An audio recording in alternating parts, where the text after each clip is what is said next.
Hey, thank you so much for having me.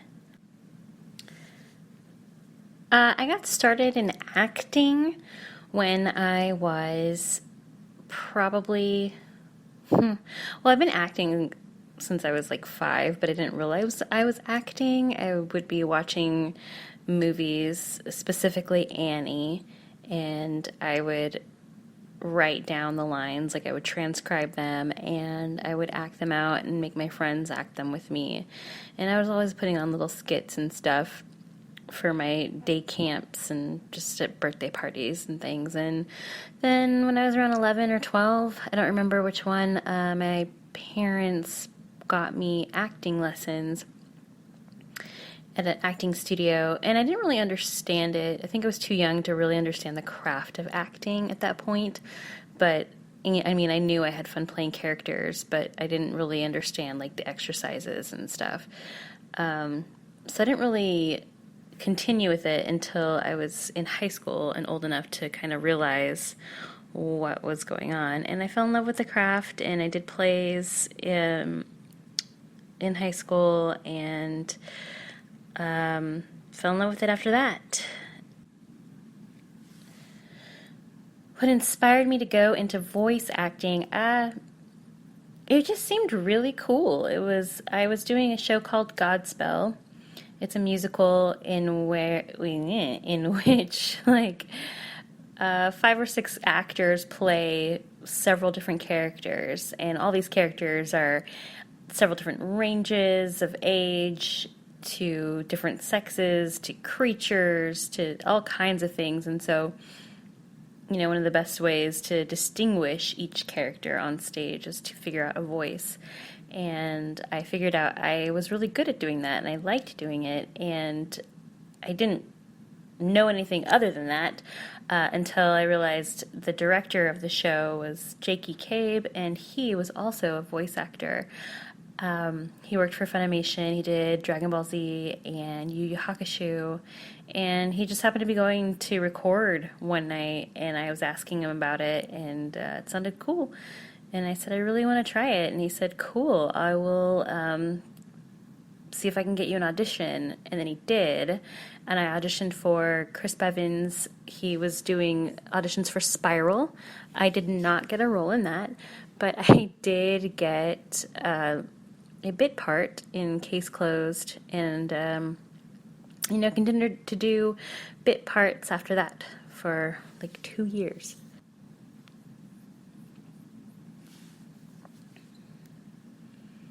My first voiceover role, it was Girl B. It was just Girl B. It was my first voiceover role in Case Closed. I took I think I was giving someone a hat and a coat, and I think that was the line, here's your hat and your coat. And what it was like was amazing. I was so thrilled. I was excited. I thought it was a huge deal at the time. And it was. It led me to here. But yeah, I don't know. I think I thought that this character was going to come back and be like, a reoccurring thing, because I went in asking about my motivation and how old my character was supposed to be and what the voice was like. And Chris Bevins was like, I don't know, it's just you, I don't know, read it. So all that is to say that my first voice role was very, very exciting.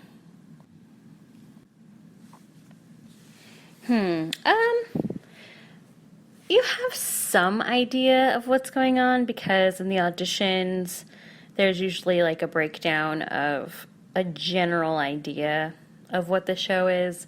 There's no details. And this is for the DVD shows. You just kind of go in, and the director tells you what's going to happen next. And you cold read it, and then they just kind of tailor your cold read. And at first, that takes some time at first, figuring out the character and where the story is going and the tone of everything. But after you record, like, your first session, or even, like, your first 2 hours, you kind of get an idea of who that character is, and the cold reads become easier. think this is still going, right? Okay. The broadcast dubs, they're simul dubs. Those are way different because not even the director knows everything that's going to happen within the series.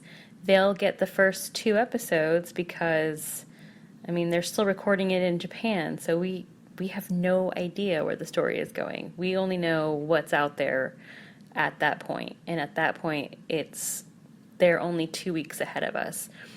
So, man, you can start a series thinking it's going to go one way, and it goes the complete opposite way, which is kind of exciting. You just kind of roll with the punches. It's great. The process?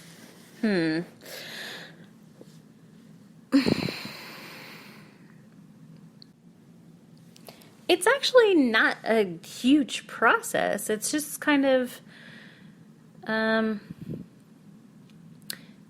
letting the director tell you what the character is like, visualizing that character, looking at the Japanese version of it, and hearing a voice in your head and imitating that and going with it. There's not a long time to create a character for anime specifically, because you're just kind of taking on your version of what's already done. Now, for like video games or something where you're the first person to record, that just takes a little bit longer because you're creating it from scratch and you're collaborating with the director to come up with the perfect thing. But typically, if you got cast for that role, it's because you already had a good instinct for it when you auditioned in the first place. And so they cast you based on your audition and said, okay, this sounds cool. Let's just add a little bit more fluff to this or make this louder or something. And then you just go. So it's not too intense. It's not like a theater show where you've got like a month to come up with a character. For recording animation or for video game or anime, you just go. I bet it's different for like Disney or something.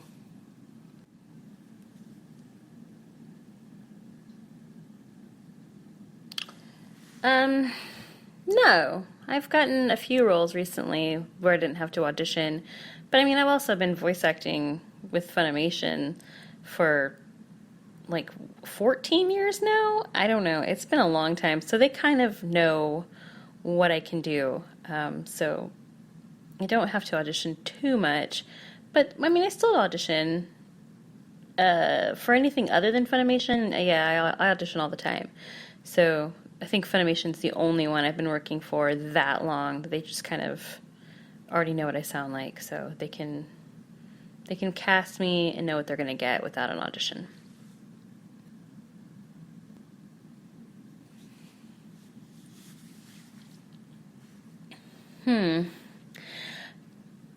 Well, those are all different characters. Suzuka and Saki are both slice of life characters, and those are actually my favorite type of characters to voice. Eri, Blair, and Minami, I mean, they're all like sisters, basically. They're kind of the same person with a few different quirks about them. I mean, one's a little bit more privileged and smart, one's kind of dumb, and the other one's, I don't know, a cat. So they're all cool and fun, and I was very fortunate to do those parts.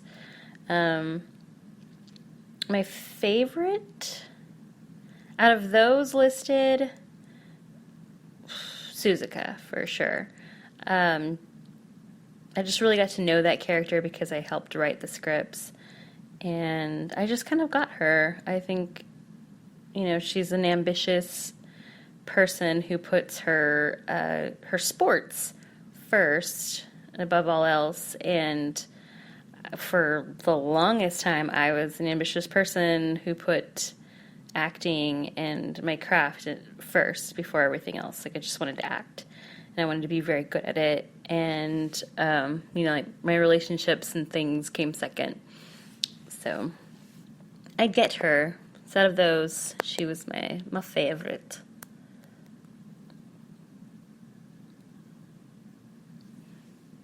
So Nodoka is actually the first major role I had, and she was the sheep voice that I used when I was in Godspell, the musical I was talking about earlier.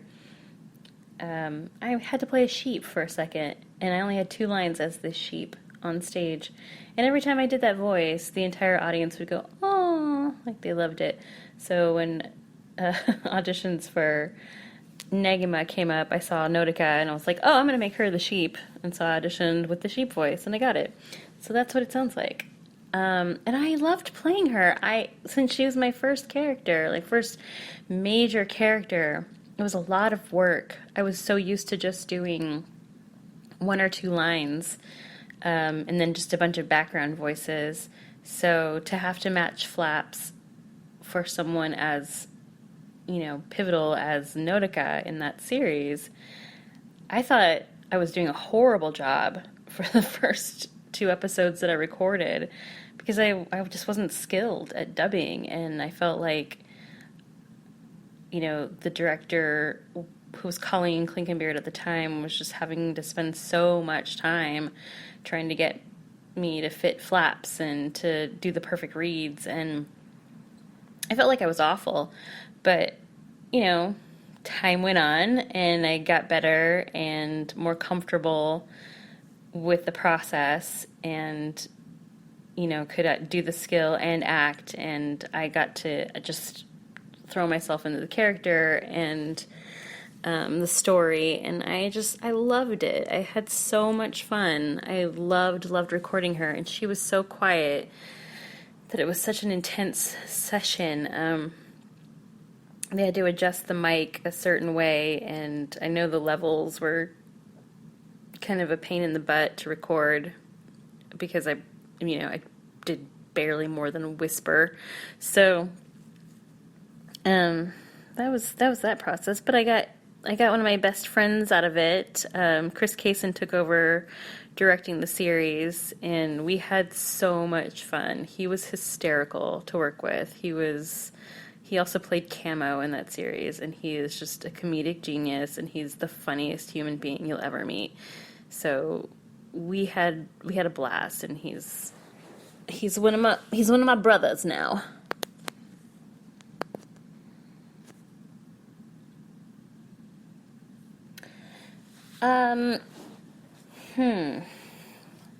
Which characters did I play? For Pokemon, I did a character called Doyle, and he was, I think, in maybe 2 episodes of the series. And then I played a character called Carlita I think she was in 2 of the movies. The Pokemon Black and White, Mystery of Victini or something. I was one of the trainers. One Piece, I was Kobe and Miss Doublefinger. And then I think I did some other random characters in there. Evangelion, I was Hikari, and I was barely in it. And case closed, I was nobody number 5 in several episodes. I think I had I had 1 episode of a girl called Haley Martin, and she had sea snakes, and it was very hard to say sea snakes. It always came out snee snakes. I was very excited about Pokemon, because Pokemon, and I got to record in New York, which was great, and got to meet some really cool people, and that the people that are involved in Pokemon are just awesome to work with. So I really, really enjoyed that. One Piece, I mean, come on, it's One Piece, so it's cool. And they gave me some really cool characters. Kobe was hysterical. And Miss Doublefinger, I mean, I'm not a badass at all. So to play one was fun. and, challenging. And Evangelion, I barely remember that girl. She's one of those characters that is in a lot and doesn't say anything. So, I don't get to spend a whole lot of time with her, but I'm sure she gets seen a lot, so. But it's cool. It's a cool show, so I'm happy to be part of it.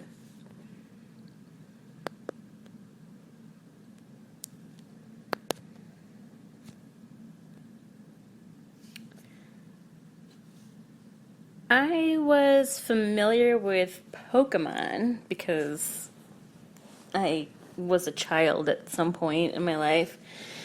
I was not familiar with One Piece, Evangelion, or Case Closed. I was just too busy being a theater nerd, and that was my life. So Funimation is the one that kind of converted me. What was my favorite to work on? Now, I don't know if you're asking me my favorite out of the ones you've listed or just in general. So, I'm going to go with out of the ones you listed because it's a lot easier. My favorite, I guess it would have to be One Piece because I spent the most time with it. And Kobe is just hysterical and funny, and Mike McFarlane and I had a lot of fun recording that. So I'd have to go with One Piece.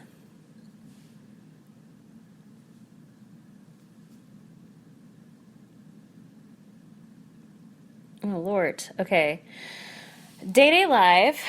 I have no idea. I think I was one of the trio girls. I think that was the show where it's like me, Monica, and Jamie, and we're a trio of girls. I could be completely wrong, but I think that's what it is. And that was fun. It was cool.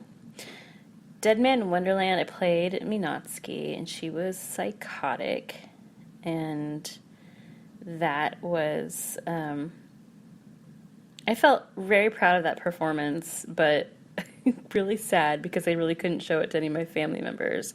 I did once, thinking that the version on Cartoon Network would be completely just changed and bleeped, and it wasn't. A lot of it was, but a lot of it wasn't, so that was awkward.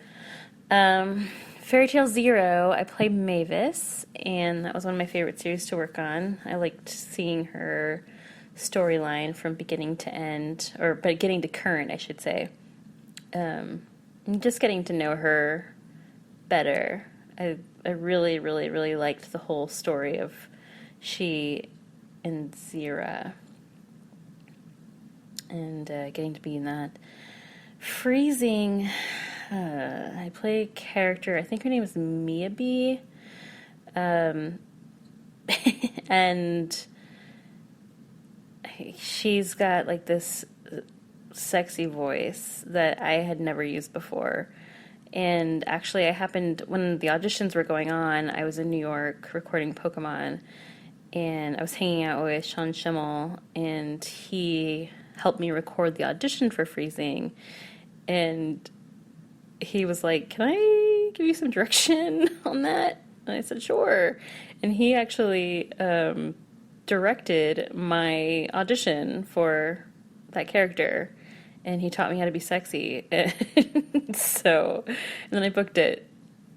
So if you like my work in Freezing, it's like by proxy directed. The voice is directed by, or honed by, I should say, Sean Schimmel.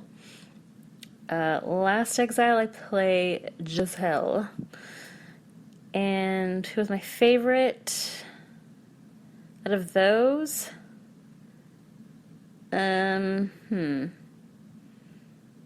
Mavis in Fairy Tail, for sure.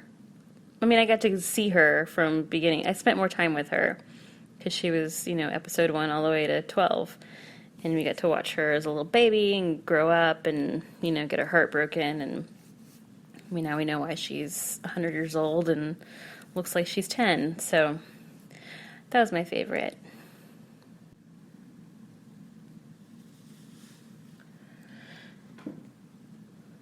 An anime that I've worked on that I'd love to see live action film or TV. Oh man, Deadman Wonderland would be really cool. So would Fairy Tale. And Soul Eater would be really cool too. Although I like more slice of lifey stuff. So I feel like Soul Eater would be great in like a Tim Burton sort of style. I think that'd be cool. Live action Pokemon. I could see that, but how do you do all the Pokemon? Like, then it just turns into CGI and then it's still just animated, so it's not really live action. And then if you have, like, humans dressed up, I don't know.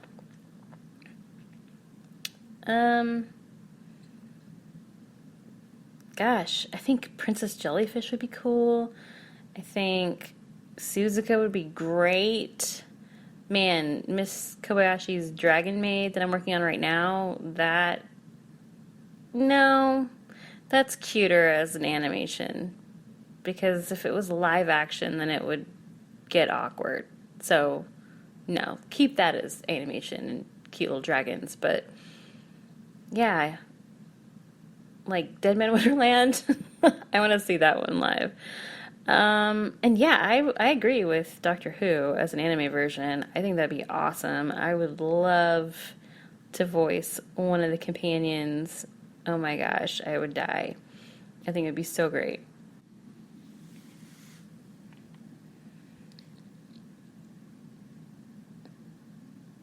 Anime being adapted into the live action world? Is it? I mean, I don't know. My opinion on that is it is great. I guess I haven't really noticed it being adapted into live action world. But I think that's cool. If I could change one thing about the anime industry, I would like to see more female characters portrayed as realistic and stronger.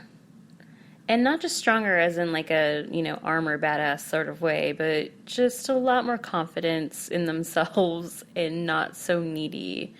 I feel like a lot of the female characters are just too weak and too submissive and too dependent on male approval. And I think that doesn't, I understand that's like a Japanese culture thing, so that's why it is the way it is. But, if I could change it, I would. But I can't, so there we go. The most challenging role? I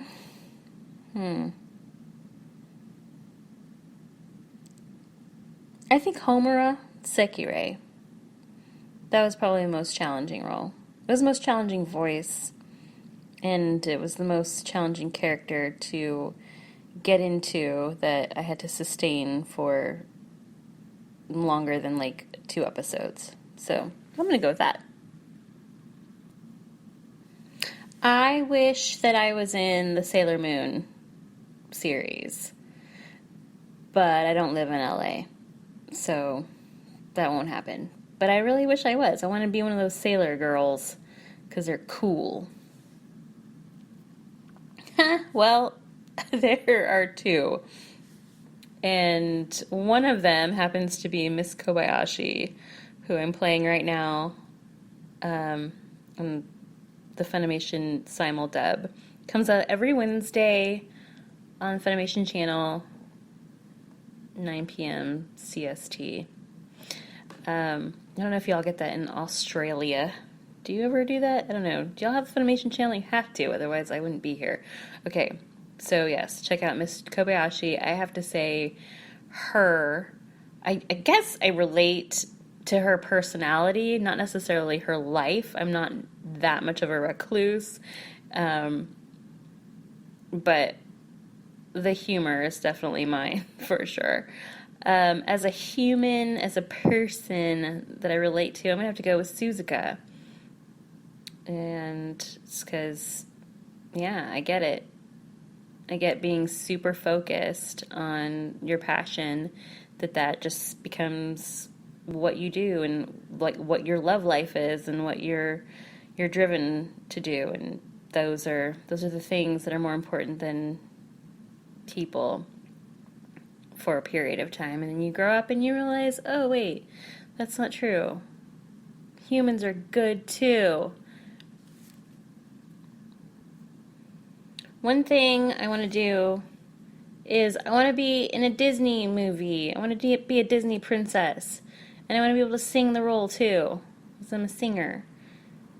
And so it would kind of combine all of my passion, my artsy passions into one. I could be a voiceover actor. I could, act, and I can sing, and the Disney movies are musicals, and I've always wanted to do an animated musical, so that's what I want to do.